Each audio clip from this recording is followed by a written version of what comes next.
الرجيم بسم الله الرحمن الرحيم الحمد لله رب العالمين والصلاة والسلام على أشرف الأنبياء والمرسلين سيدنا محمد وعلى آله وصحبه أجمعين سبحانك لا علم لنا إلا ما علمتنا إنك أنت العليم الحكيم ولا حول ولا قوة إلا بالله العلي العظيم اللهم إنا نسألك علما نافعا ونسألك رزقا طيبا ونسألك عملا متقبلا اللهم إنا نعوذ بك من علم لا ينفع وقلب لا يخشع وعمل لا يرفع والدعاء لا يسمع اللهم لا تؤاخذني بما يقولون واغفر لي مما لا يعلمون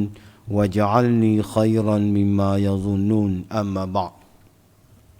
Alhamdulillah, syukur kepada Allah Subhanahu wa taala kita dapat bersama-sama pada tengah hari ini, pada petang ini kita dapat bersama-sama menambahkan ilmu pengetahuan kita. Kita dapat bersama-sama menambahkan kefahaman terhadap agama kita. Mudah-mudahan pertemuan kita pada kali ini diberkati dan dirahmati oleh Allah Subhanahu wa taala. Alhamdulillah, kita berada pada hari yang ketujuh di dalam bulan Ramadan. Alhamdulillah, Allah Subhanahu wa taala beri nikmat kesihatan kepada kita, nikmat peluang yang besar kepada kita, peluang yang banyak kepada kita, tidak lain tidak bukan untuk kita melakukan dan kita menambahkan amal ibadat kita kepada Allah Subhanahu wa taala, khususnya menambahkan ketakwaan kita kepada Allah Subhanahu wa taala. Mudah-mudahan Allah Subhanahu wa taala memberkati dan merahmati kita semua dan memaafkan kesalahan dan kesilapan kita insya-Allah. Di kesempatan yang ada pada petang ini, pada tengah hari ini, hamba ingin menarik perhatian adik kakak muslimin dan juga muslimat yang dirahmati Allah Subhanahu wa taala berkenaan kemuncak ataupun ingin menarik kembali, mengingatkan kepada kita tujuan Allah Subhanahu wa taala memfardukan ibadat puasa di dalam bulan Ramadan. Tujuannya tidak lain tidak bukan sebagaimana ayat yang sentiasa kita baca di dalam Al-Quran, iaitu la'allakum tattaqun. Ya ayyuhallazina amanu kutiba alaikumus siyam kama kutiba alal ladzina min qablikum la'allakum tattaqun. Itu adalah kesudahan dan tujuan daripada puasa kita di dalam bulan Ramadan, tidak lain tidak bukan agar kita menjadi orang yang bertakwa kepada Allah Subhanahu wa taala. Seorang ulama yang masyhur yang bernama Dr. Abdullah Nasir Ulwan. Dr. Abdullah Nasir Ulwan, beliau ada menulis di dalam kitab beliau yang bertajuk Ruhaniyatud Da'iyah. Ruhaniyatud Da'iyah. Dalam kitab tersebut bagaimana beliau telah menulis kepada kita cara-cara dan juga kaedah-kaedah untuk kita mencapai takwa kepada Allah Subhanahu wa taala, khususnya apabila kita berada di dalam bulan Ramadan. Penulis tersebut telah menulis dalam buku beliau yang pertama sekali untuk kita mencapai takwa kepada Allah Subhanahu wa taala ini, yang pertama kita mesti ada al-muahadah. Itu yang pertama, iaitu dipanggil al-muahadah. Sebagaimana firman Allah Subhanahu wa taala di dalam Al-Quran, wa aufu bi'ahdillahi idza ahadtum wa la tanqudul aymana ba'da tawkidiha ila akhir ayah. Al-mu'ahadah ini bermaksud orang-orang Islam, khususnya orang-orang yang beriman kepada Allah Subhanahu wa taala, beliau kena mengingat kembali janji beliau kepada Allah Subhanahu wa taala. Dia kena ingat balik janji dia dengan Allah Subhanahu wa taala ketika mana dia mengucap dua kalimah syahadah. Asyhadu an la ilaha illallah wa asyhadu anna Muhammadar Rasulullah. Dia kena ingat balik tuntutan syahadah, yang mana tuntutan yang pertama tuntutan kepada Allah Subhanahu wa taala, manakala tuntutan yang kedua kepada Nabi kita Muhammad sallallahu alaihi wa alihi wasallam. Maka dia ingat balik, dia ingat semula bai'ah dia ingat semula janji dia untuk apa? Tidak lain tidak bukan untuk amar ma'ruf nahi mungkar, untuk melakukan kebaikan, melakukan kebajikan dan mencegah dan menolak daripada melakukan kemungkaran. Itu janji orang-orang Islam kepada Allah Subhanahu wa taala, kepada Nabi kita Muhammad sallallahu alaihi wa alihi wasallam. Maka khususnya di dalam bulan Ramadan, bagaimana kita nak ingat balik janji-janji kita? Bagaimana kita nak buat janji-janji kita? Iaitu tidak lain tidak bukan, kita kena mencegah diri kita daripada melakukan perkara-perkara yang boleh merosakkan puasa kita. Kita mesti mencegah diri kita daripada melakukan perkara-perkara yang merosakkan puasa kita. Dalam masa yang sama kita buat amalan-amalan kebajikan, amalan-amalan soleh untuk menambahkan pahala dan juga ganjaran kita apabila kita berada di dalam bulan Ramadan. Dalam kitab fiqh ada dua istilah yang kita kena ambil berat, khususnya berkaitan dengan Ramadan. Yang pertama dia panggil mubtilatus saum. Yang kedua dia panggil muhbitatus saum.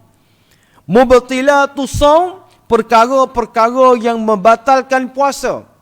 Sebagaimana yang kita tahu, sebagaimana yang kita maklum, perkara-perkara yang membatalkan puasa, contohnya makan dan juga minum dengan sengaja di dalam bulan Ramadan pada siang hari. Apa lagi? Memasukkan ain ke dalam rongga. Itu salah satu daripada perkara-perkara yang membatalkan puasa. Yang kedua dia panggil muhbitatus saum, perkara-perkara yang membatalkan pahala puasa.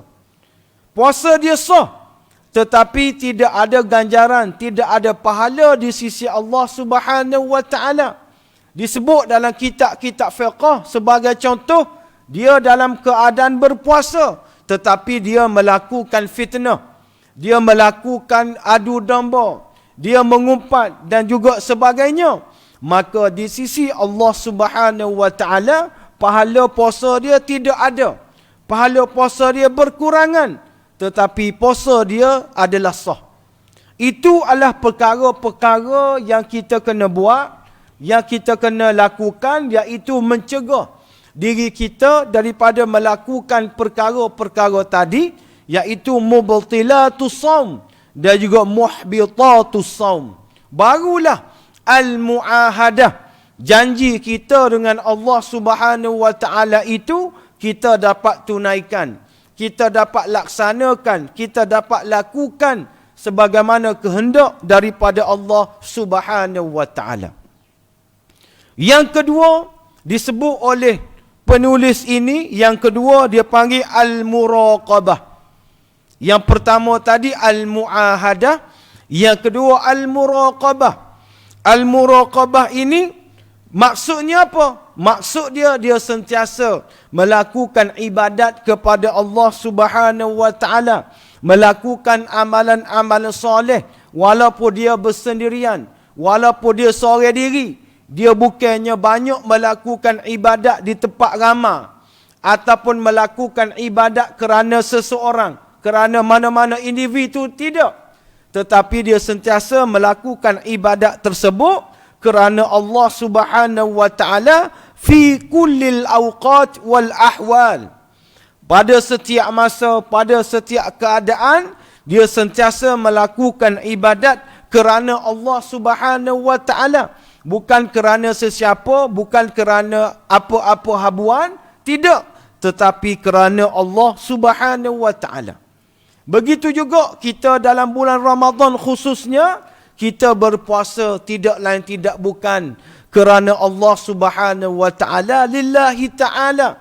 Kerana ianya perkara yang difardukan, perkara yang diwajibkan kepada kita, maka kita lakukannya dengan baik, kita lakukannya dengan sempurna, kita lakukan dengan terbaik. Mudah-mudahan amalan-amalan ibadat yang kita buat di dalam bulan Ramadan akan mendapat pahala dan juga ganjaran dan dikira sebagai amalan soleh oleh Allah Subhanahu wa taala.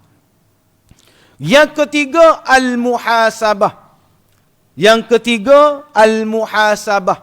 Al-muhasabah ni, kita kena postmortem. Kita kena refresh balik amalan-amalan yang kita lakukan di dalam bulan Ramadan. Adakah menepati piawaian? Adakah menepati kehendak Allah Ta'ala? Menepati kehendak agama kita? Di mana kurang dia? Di mana tak betul dia? Di mana salah dia, di mana silap dia, maka kita kena segera betul supaya Ramadan yang berlalu ini dan Ramadan yang akan datang ini kita dapat laksanakan dengan cara yang terbaik. Kalau Ramadan yang terdahulu ada kurang di mana-mana, ada cacat di mana-mana, maka pada tahun ini kita kena baiki. Kurangnya mana, cacatnya mana, kita kena baiki.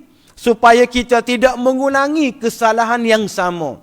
Supaya kita tidak melakukan kesalahan yang sama. Tidak buat perkara-perkara yang mensia-siakan Ramadan kita. Kerana Ramadan ini bukannya setiap bulan, tetapi hanya sebulan, hanya setahun sekali sahaja.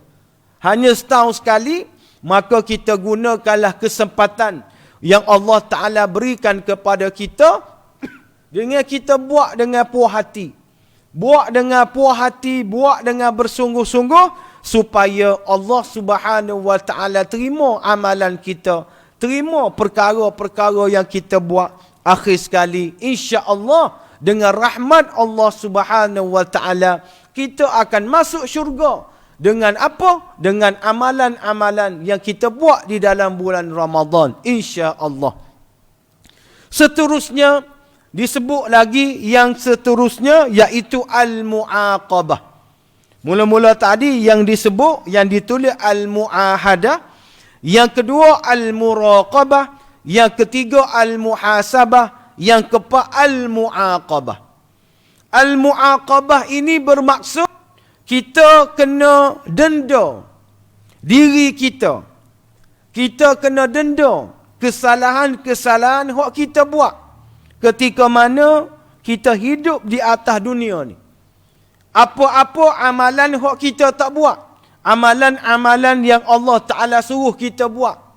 Solat secara berjemaah. Solat sunat qabliyah ataupun ba'diyah kita tak ingat buat. Ataupun bersedekah. Ataupun amalan-amalan yang lain. Sekiranya kita terlepas. Ataupun kita terlupa. Maka kita digalakkan untuk kita denda diri kita. Kita iqab diri kita. Kerana kelalaian kita, kerana kecuaian kita, tidak melaksanakan amanah Allah. Tidak melaksanakan tanggungjawab yang Allah Subhanahu wa taala fardukan, amanahkan kepada kita. Iqab ataupun denda ini bukan perkara baru. Bukan perkara baru. Tetapi sudah dilakukan oleh sahabat-sahabat baginda sallallahu alaihi wa alihi wasallam. Ditulis dalam kitab ini bagaimana kisah yang berlaku kepada Sayyidina Umar Al-Khattab radhiyallahu taala anhu. Apabila pada suatu hari annahu kharaja ila haitin lahu ay bustan thumma raja'a wa qad shalla nasu al-'asra. Ini berlaku kepada Sayyidina Umar pada suatu hari dia keluar menuju ke kebun dia. Dia keluar menuju ke kebun dia, dan ketika mana dia pulang daripada kebun dia, dia melihat orang Islam sedang menunaikan solat asar di masjid. Raja'a wa qad sallan nasu al-asra. Dia balik, orang Islam sedang semaya asar di masjid. Sayyidina Umar ni keluar daripada rumah dia, bukan dekat-dekat asar tidak. Pok kita lah selepas semaya zuhur di masjid, dia pergi mana-mana. Dia pergi mana-mana. Lepas tu dia balik daripada kebun dia, dia tengok orang Islam sedih semaya asar. Maka faqala, maka dia royak kepada diri dia, innama kharajtu ila haiti wa raja'tu wa qad sallan nasu al-asra haiti sadaqatun 'alal masakin. Dia royak ke diri dia. Dia kata, aku tadi tubik pergi kebun, pergi cedung, ambil buah gapo-gapo. Lepas aku balik, tiba-tiba aku tengok orang sedang semaya asar tu. Maka aku sedekahkan kebun ini kepada fakir miskin.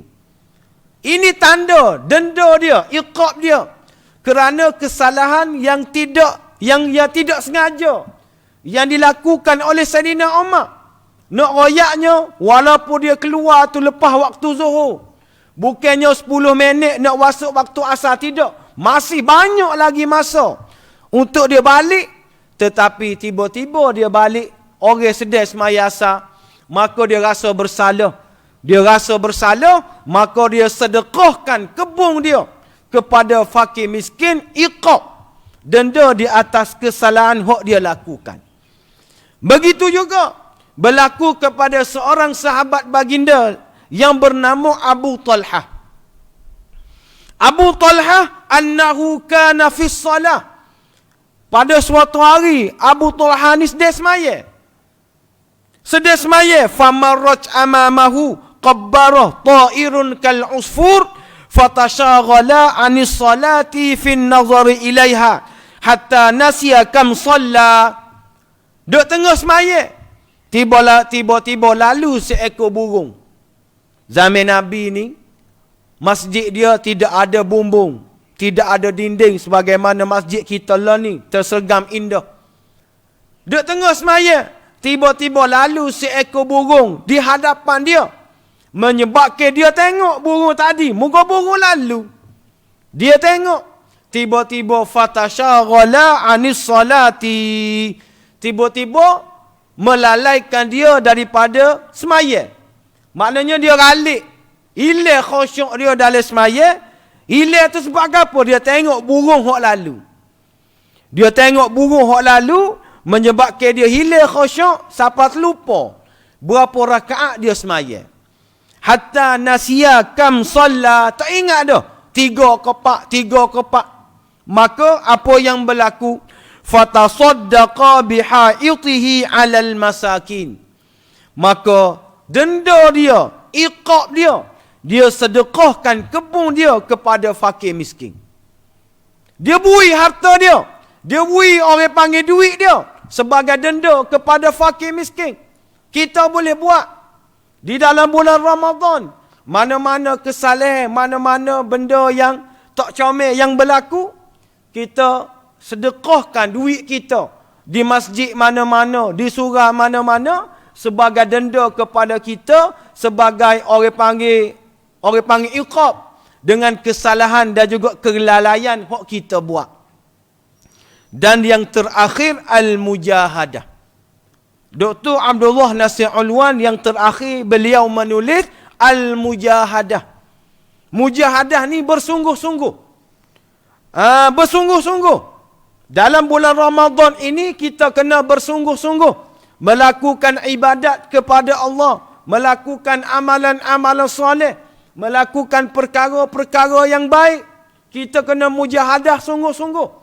Kalau bulan biasa, kita bagi sumbangan kepada masjid setiap kali Jumaat, kita bagi 50 riyal. Maka bila tibanya bulan Ramadan, kita lipat kali gandakan sedekah kita jadi 100 riyal. Jangan terbalik pula. Dalam bulan puasa, bulan Ramadan sikit daripada bulan-bulan yang lain. Itu orang panggil terbalik. Sepatutnya dalam bulan Ramadan, kita tambah banyak lagi. Duit-duit kita, sedekah kita kepada masjid, kepada fakir miskin dan juga sebagainya. Itu maksud bersungguh-sungguh. Bersungguh-sungguh melakukan solat tarawih.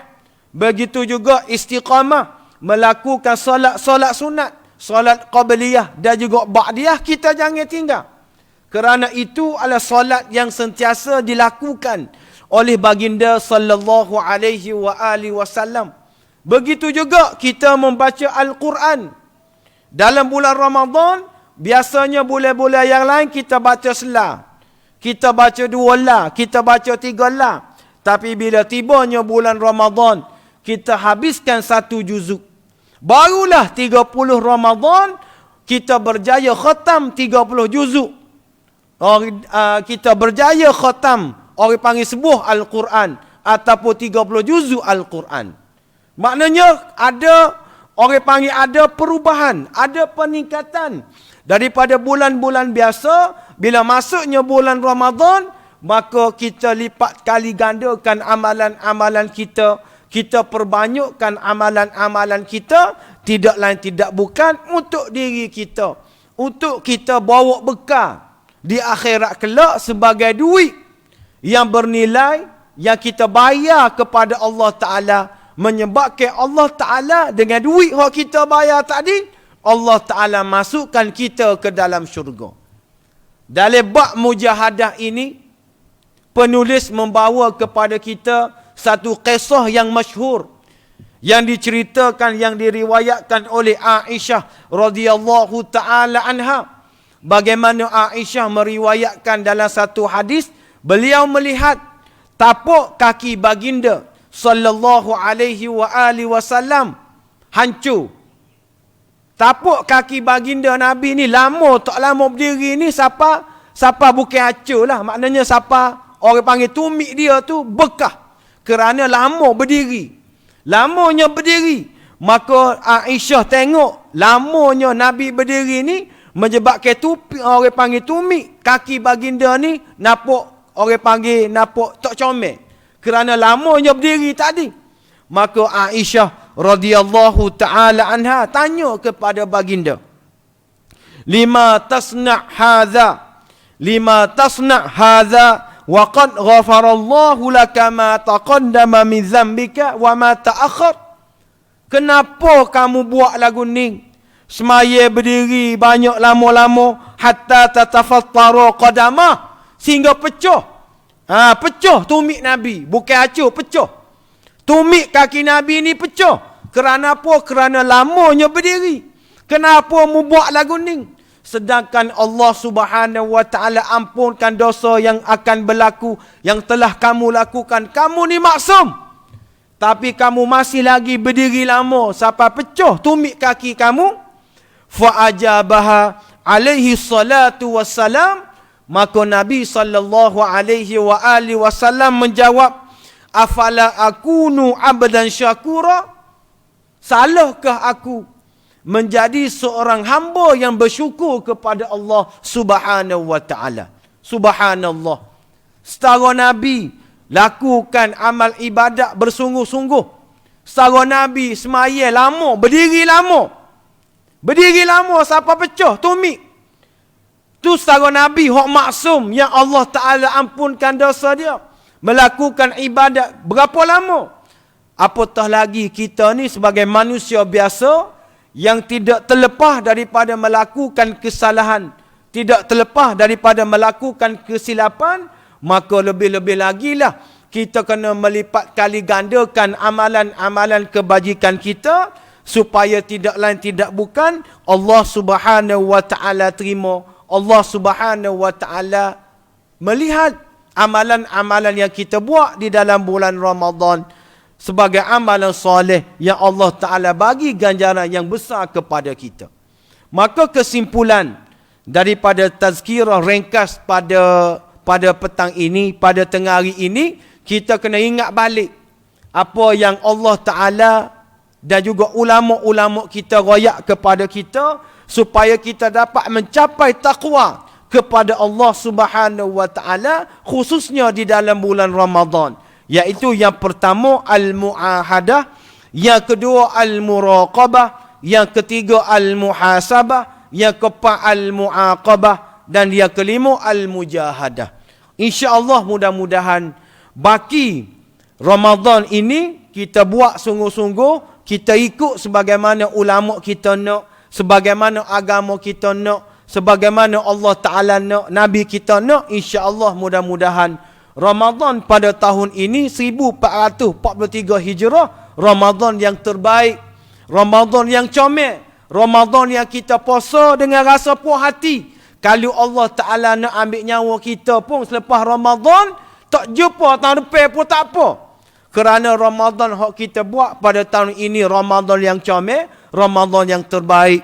Mudah-mudahan Allah Subhanahu wa taala ampunkan dosa kita dan Allah Subhanahu wa taala terima amalan-amalan kita di dalam bulan Ramadan, dan Allah Taala kira sebagai amalan soleh untuk Allah Taala masukkan kita ke dalam syurga. Cukup setakat tu dulu. Aqul qali hadza wa sazimali walakum. Wassalamualaikum warahmatullahi wabarakatuh.